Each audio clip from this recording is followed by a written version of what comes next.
नागपुर की एक महिला को कई दिनों से जुकाम सता रही थी, तो उन्होंने होम्योपैथी की दवाई बेलेडोना ले ली अपने सहेली के बताए जाने पर राहत तो उन्हें मिली नहीं। 2 से 3 दिनों के अंदर उन्हें हॉस्पिटल में एडमिट होना पड़ा क्योंकि उनका गला दर्द कंट्रोल नहीं हो पा रहा था। सिमिलरली कानपुर में एक 3 साल के बच्चे को मिर्गी यानी एपिलेप्सी के दौरे आते थे, तो उसके पेरेंट्स ने उसे कोई आयुर्वेदिक दवाई खिला दी। इसके बाद उसका एपिलेप्सी तो कम नहीं हुआ, मगर वो जिंदगी से हाथ धो बैठा। कोलकाता में अक्सर सिरदर्द से मोमेंटरी रिलीफ पाने के लिए एक आईटी प्रोफेशनल लिया करते थे पैरासिटामोल, पर एक बार जब उनका अपेंडिसाइटिस का ऑपरेशन होना था तो ये पाया गया कि उनकी बॉडी पेन किलर रेजिस्टेंट हो चुकी है।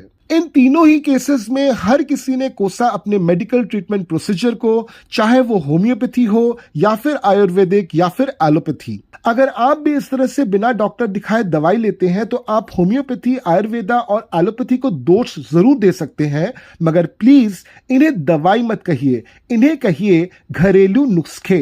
तो फिर कब करें यूज होम्योपैथी, आयुर्वेदा और एलोपैथी का? चलिए आज की वीडियो में इस बात को हम डिटेल में समझते हैं। आज होम्योपैथी, आयुर्वेद और एलोपैथी ये तीनों ही एस्टैब्लिश्ड मेडिकल ट्रीटमेंट प्रोसीजर्स हैं। तो सबसे पहले समझते हैं कि इनका साइंस क्या है। होम्योपैथी एक वैकल्पिक चिकित्सा प्रणाली है जिसे 18वीं सदी में जर्मन चिकित्सक सैमुअल हनीमैन ने विकसित किया था। इसका मूल सिद्धांत है समान रोग समान उपचार। इसका मतलब है जो पदार्थ एक स्वस्थ व्यक्ति में लक्षण पैदा करता है यानी कि सिम्टम्स पैदा करता है, वही उसी लक्षणों के साथ बीमार व्यक्ति का इलाज कर सकता है। हालांकि कई लोग इसे गलत तरीके से समझते हैं और इसे गंभीर बीमारियों के इलाज के लिए एकमात्र विकल्प मानते हैं। आयुर्वेद एक प्राचीन भारतीय चिकित्सा प्रणाली है जो लगभग 5000 साल पुरानी है। यह शरीर के 3 प्रमुख ऊर्जा, वात, पित्त और कफ के संतुलन पर आधारित है।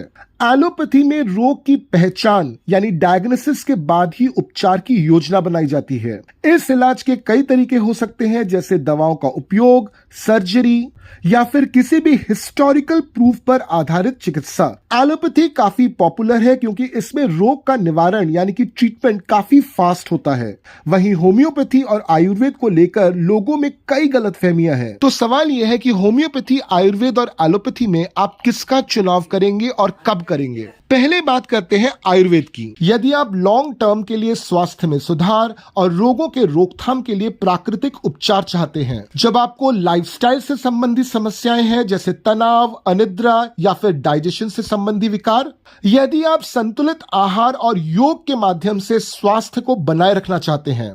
अब बात करते हैं कि कब आपको होम्योपैथी का इस्तेमाल करना चाहिए। जब आपको हल्की बीमारियां हो जैसे जुकाम, सिरदर्द और दांत दर्द, यदि आप ऐसे उपचार की तलाश कर रहे हैं जो बिना साइड इफेक्ट्स के हो, जब आप अपने संपूर्ण स्वास्थ्य स्थिति को ध्यान में रखते हुए व्यक्तिगत उपचार चाहते हैं। और अब बात करते हैं कि एलोपैथिक का उपयोग कब करना चाहिए। जब आपको गंभीर स्वास्थ्य समस्याएं हो जैसे इन्फेक्शन, ब्लड प्रेशर या फिर डायबिटीज, यदि आपको इंस्टेंट राहत की आवश्यकता हो जैसे पेन किलर्स की आवश्यकता, जब रोग का कारण स्पष्ट हो और उसे तुरंत कंट्रोल करने की आवश्यकता हो। किसी भी चिकित्सा प्रणाली को अपनाने से पहले किसी विशेषज्ञ की सलाह लेना सबसे ज्यादा इंपॉर्टेंट है, क्योंकि किसी भी प्रणाली का गलत उपयोग न केवल आपके स्वास्थ्य को नुकसान पहुंचा सकता है बल्कि गंभीर स्वास्थ्य समस्याएं भी उत्पन्न कर सकता है। तो आप खुद होम्योपैथी, आयुर्वेद और एलोपैथी का इस्तेमाल कब कब करते हैं, हमको कमेंट में जरूर बताइए। वीडियो अच्छा लगा इसको लाइक शेयर कीजिए, चैनल को सब्सक्राइब कर लीजिए। फिर मिलते हैं आपसे एक दूसरे वीडियो में एक नए टॉपिक के साथ। नमस्ते